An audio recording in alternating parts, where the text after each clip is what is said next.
लाहौल स्पीति में बोर्ड से मान्यता प्राप्त नहीं है एक भी सीनियर सेकेंडरी स्कूल।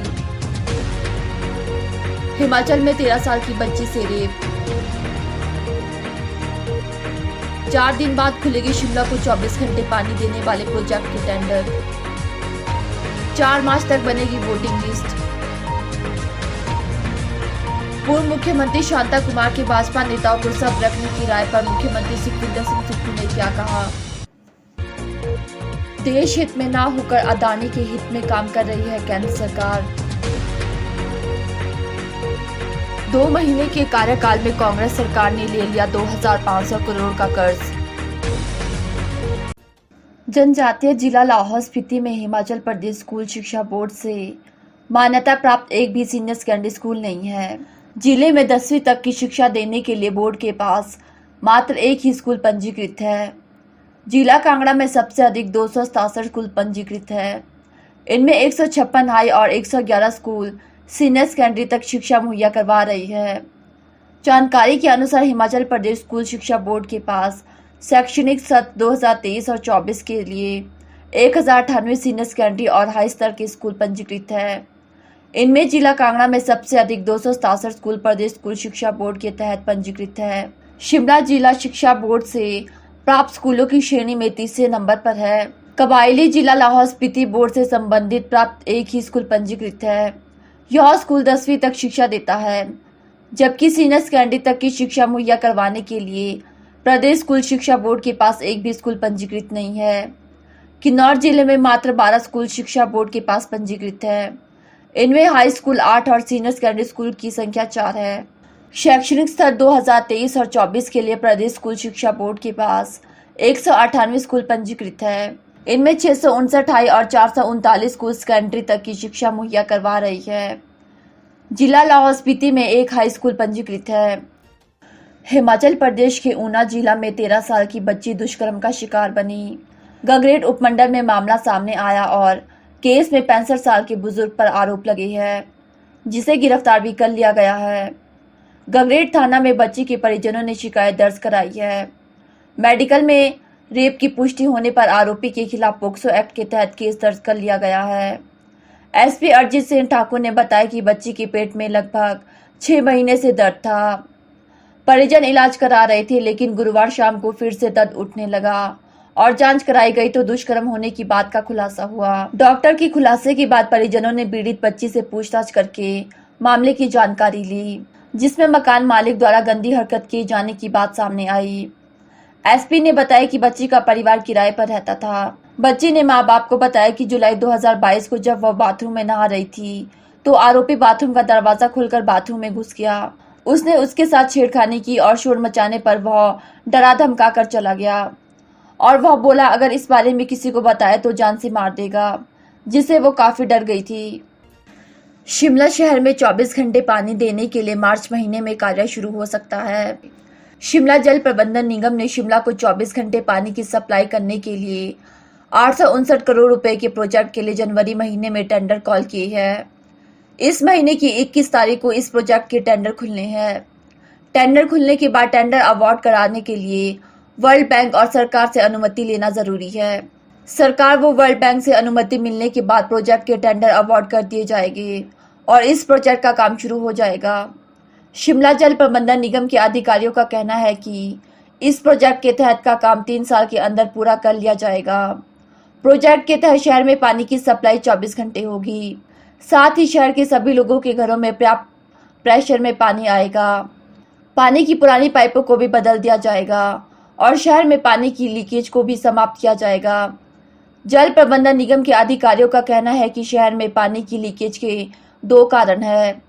पहला कारण यह है कि शहर के कई जगहों में पानी की पुरानी पाइपें हैं। इन पाइपों में लीकेज होती है, जिसके कारण बहुत सारा पानी बर्बाद होता है। लीकेज के कारण गर्मियों के दिनों में काफी ज्यादा दिक्कतें आती है।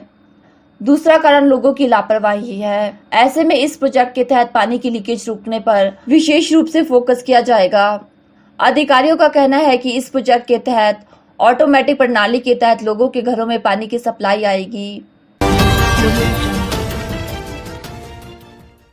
नगर निगम चुनाव के लिए राज्य चुनाव आयोग ने अपनी तैयारी तेज कर ली है। चुनाव के लिए ड्राफ्ट वोटर लिस्ट 4 मार्च से जारी कर दी जाएगी। इसका राज्य चुनाव आयोग की ओर से शेड्यूल जारी कर दिया है। आयोग की ओर से जारी शेड्यूल में साफ किया है कि पोलिंग स्टेशन 22 फरवरी तक कर लिया जाएगा। 28 फरवरी तक वोटर का सत्यापन किया जाएगा। इस दौरान जो भी वोटर कहीं शिफ्ट हुए हैं या किसी अन्य कारण से शामिल नहीं हो सके, इसके मिलान के लिए ERMS सॉफ्टवेयर का इस्तेमाल किया जाएगा। ये चुनाव आयोग की सॉफ्टवेयर है। इसमें एक शहर के नगर निगम के चुनाव के लिए वे लोग ही वोटर बन सकेंगे जो मतदाता शिमला शहरी, कुसुम्पटी या शिमला ग्रामीण के वोटर होंगे।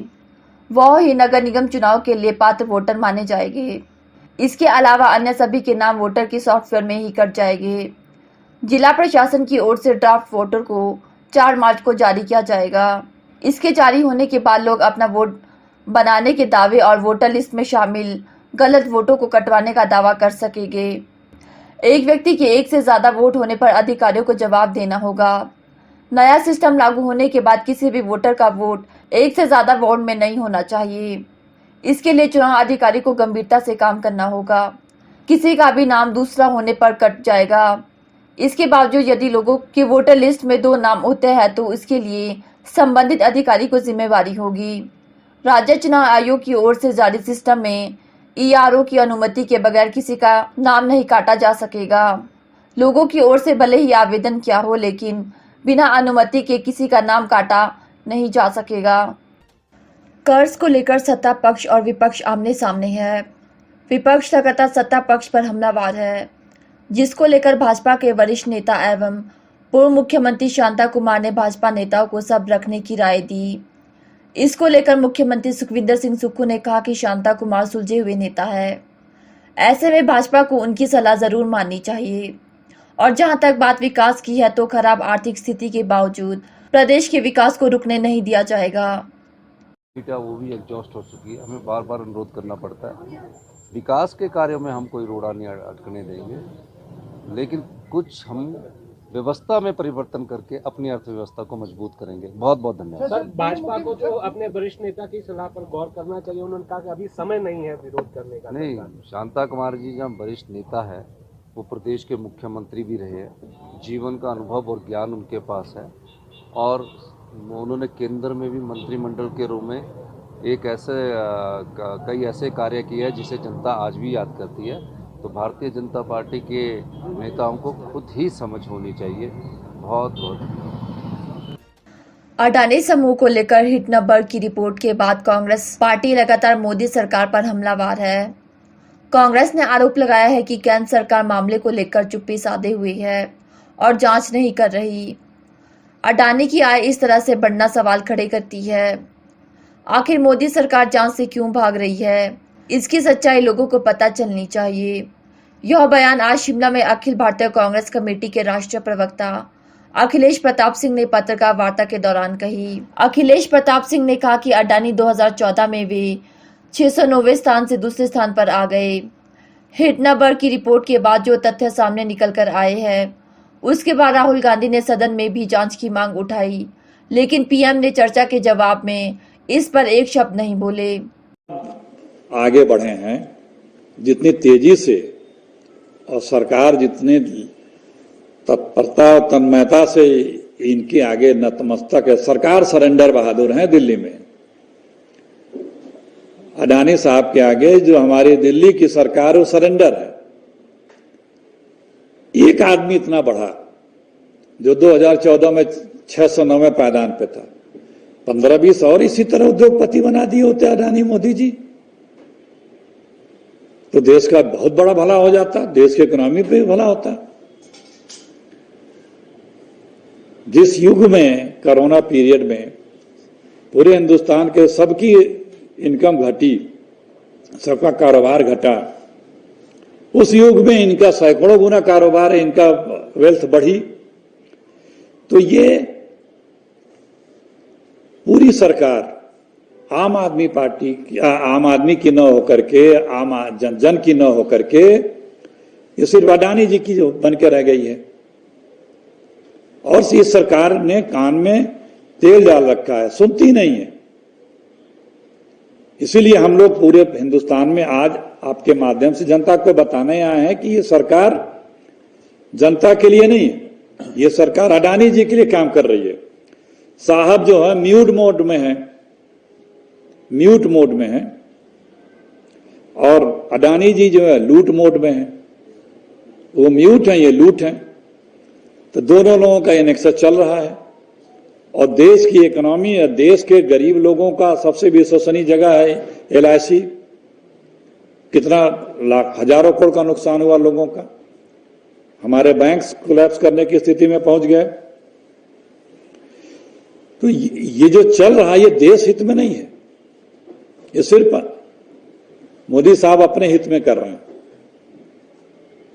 और ये कांग्रेस पार्टी बर्दाश्त नहीं करेगी। हम आप लोगों के माध्यम से जनता के बीच में हैं। राहुल जी ने बात उठाई और ये इस पे नकेल या इस पे नियंत्रण होना भी जरूरी है हमारे देश के इकोनॉमी के लिए और दूसरे उद्योगों के लिए भी और हमारे देश की सुरक्षा इत्यादि के लिए, क्योंकि पैसे कहां से हमारे देश में आ रहे हैं, किसके आ रहे हैं, इसका जानकारी और इसका शोधन तो होना ही चाहिए कि वो पैसे जिनमिन ही हैं, जिनमिन लोगों के हैं और जिनमिन तरीके से आए हैं कि नहीं आए हैं। वरना फिर इस देश के कानून का क्या, अगर ये सारी चीजें का पालन न हो तो उस सरकार का क्या अस्तित्व है, क्या मायने। निश्चित रूप से कुछ ऐसा होगा, क्योंकि कांग्रेस की सरकार तो कभी भी बदले की भावना से कभी नहीं काम करती है, कभी नहीं करती है। किसी की भी कभी भी आप यहां पे देख लें, यहां तक कि मुख्यमंत्री तो इतने अच्छे हैं वो तो कभी सपने में भी नहीं करेंगे। तो आप यहां काम कर रहे हैं, आप काम करो, लेकिन आप ऐसा क्यों किए? सिर्फ इसलिए कि आपके मनमाफिक सरकार नहीं है या आप अपेक्षा रखते हैं कि उन्हें कोई एक्स्ट्रा ड्यू प्रिविलेज मिले। तो यहां पे सबके लिए बराबर की सुविधाएं सबके लिए हैं, प्यार सबके लिए है, योजनाएं सबके लिए हैं। कोई ये कहे कि हमारे लिए एक्स्ट्रा, भाई ये देखिए उन्होंने क्यों बंद किया, आप लोग बेहतर जानते हैं। ये सवाल उनके लोगों से पूछना चाहिए कि भाई क्या सरकार आप पे कोई दबाव डाले क्या? ऐसा तो है नहीं, क्यों बंद किया उन्होंने? विपक्ष के नेता और पूर्व मुख्यमंत्री जयराम ठाकुर ने कहा कि 2 महीने के छोटे से कार्यकाल में ही सरकार ने 2500 करोड़ का कर्ज ले लिया और इस महीने 1500 करोड़ और कर्ज लेने की तैयारी है। मात्र 2 महीने में कार्यकाल में यह आंकड़ा बहुत ज्यादा है। उन्होंने आरोप लगाया कि सरकार ने विधायक निधि की अंतिम किश्त के साथ ही जिला उपायुक्त को जारी होने वाली विभिन्न विकास के कामों के लिए पैसा रोक दिया है। सरकार पिछली भाजपा सरकार द्वारा लिए गए ऋण के आंकड़ों को भी गलत तरीके से बढ़ा चढ़ाकर पेश कर जनता को गुमराह कर रही है। विपक्ष के नेता जयराम ठाकुर ने प्रदेश सरकार को आड़े हाथों लेते हुए कहा कि मात्र 2 महीने के कार्यकाल में ही सरकार ने 2500 करोड़ रुपए का लोन ले लिया और इसी महीने 1500 करोड़ का और लोन लेने की तैयारी की जा रही है। देखिए, इस बारे में तो कोई कॉम्प्रोमाइज नहीं होगा। संस्थान लोगों की मांग पर खोले गए हैं, चुने हुए प्रतिनिधियों की मांग पर खोले गए हैं और संस्थान एक व्यवस्था के अनुरूप खोले गए हैं। मुख्यमंत्री की अनाउंसमेंट और अनाउंसमेंट के बाद वो जब कैबिनेट में आती है तो कैबिनेट की अप्रूवल होती है और कई जगह डिपार्टमेंट की ओर से प्रपोजल आती है और ऐसे में वो संस्थान जो खोले गए हैं, बहुत जगह वो संस्थान चल पड़े थे, सुचारू रूप से चल पड़े थे और उनको इस प्रकार से बंद कर देना, बिना रिव्यू किए बंद कर देना, तो ये निर्णय सरकार ने वर्तमान में जो लिया है इसका हम विरोध पहले से कर रहे हैं और ये विरोध जारी रहेगा और आने वाले समय में और ज्यादा तीखा विरोध होगा। सिग्नेचर कैंपेन शुरू हो चुकी है और पूरे प्रदेश भर में हर विधानसभा क्षेत्र में जहां संस्थान रद्द हुए वहां सिग्नेचर कैंपेन और उसके बाद जिला स्तर पर और मंडल स्तर पर इस सारे मुद्दे को लेकर लोगों के बीच में जाएंगे। मैं बड़ा स्पष्ट कह रहा हूं कि हमारा सरकार का लोन जो है वो कुल मिलाकर के सरकार का कार्यकाल जब भारतीय जनता पार्टी का पूरा हुआ है तो उस वक्त 69,600 करोड़ रुपीस का ऋण प्रदेश सरकार के ऊपर और ये आंकड़ा बढ़ा चढ़ा करके कभी उसको 75,000 करोड़ बोल रहे हैं, कभी 95,000 करोड़ रुपए और मैं समझता हूं कि जो हकीकत है वो उससे छुपाया नहीं जा सकता है। जो फैक्ट्स है वो फैक्ट्स है। हिमाचल प्रदेश में कांग्रेस की सरकार बनने के बाद उन्होंने लोन लिया है 1000 करोड़ रुपए दिसंबर में लिया, 1500 करोड़ रुपए जनवरी में ले लिया और शायद 1500 करोड़ रुपए लेने की और तैयारी है। इसको भी जोड़ रहे हैं हमारे खाते में, जो उचित नहीं है। जब कार्यकाल उनका शुरू हो गया तो जिम्मेवारी अब उनके खाते में जाती है, तो इसलिए सुनिश्चित करना पड़ेगा उनको। इस तरह से नहीं हो सकता है। जो व्यवहारिक है वो व्यवहारिक होगा ही। और हमने कांग्रेस की सरकार के कंपैरिजन में जो 2012 दिसंबर से 2017 दिसंबर तक रही वीरभद्र सिंह जी के नेतृत्व में, उनसे ज्यादा लोन नहीं लिया, उनसे कम लोन लिया। उन्हें देखिए, विकास कार्य के लिए सरकार की ये जिम्मेवारी उसको उनको सुनिश्चित करना चाहिए। बजट का प्रावधान जो नियमित रूप से होता है वो तो होना ही चाहिए, उसको भी रोक रहे हैं। जो नियमित रूप से बजट जाता है, विधायक क्षेत्र विकास निधि हमने 1 करोड़ 20 लाख रुपए से बढ़ा करके 2 करोड़ की। हमने उसमें से 1.5 करोड़ रुपए जारी कर लिए, 3 किस्तें जारी कर दी। अंतिम किस्त जारी होनी थी 50 लाख रुपए की, उसको रोक दिया गया। बैकवर्ड सब प्लान, डीसीपी हेड का पैसा और विकास में जनसेवक का पैसा अभी तक भी डिप्टी कमिश्नर्स को जारी नहीं किया, वो भी होल्ड कर दिया गया है। पंचायत के चुने हुए प्रतिनिधि इंतजार कर रहे हैं पैसे का, और विधायक अपने अपने क्षेत्र में जाकर के लोगों के बीच में इस कमिटमेंट को कर चुके हैं कि हमने 50 लाख रुपए आपको देने हैं, तो 50 लाख रुपए विधायक निधि का जब आएगा तो देंगे, लेकिन वो 50 लाख रुपए का इंतजार कर रहा है। तो ऐसे में ये एक बहुत मजाक का विषय बन गया है कि पैसा नहीं है और पैसा रोका जा रहा है। अपनी गारंटियां कहां से पूरी करनी वो इनकी जिम्मेवारी है, लेकिन इस प्रकार से जो चुने हुए प्रतिनिधियों का जो पैसा जो जनता के विकास के लिए एक जनप्रतिनिधि के नाते उनको देना है, उसको इस प्रकार से नहीं रोकना चाहिए। ठाकुर साहब, ये 11,000 करोड़ रुपए लाइबिलिटी की बात कर रहे हैं कर्मचारियों की। तो लाइबिलिटीज देखिए, लाइबिलिटीज तो कैरी ऑन होती हैं, हमेशा होती है। इनकी लाइबिलिटीज, पिछली सरकार की लाइबिलिटीज हमने क्लियर की, हमने कभी इनका जिक्र नहीं किया। Thank you.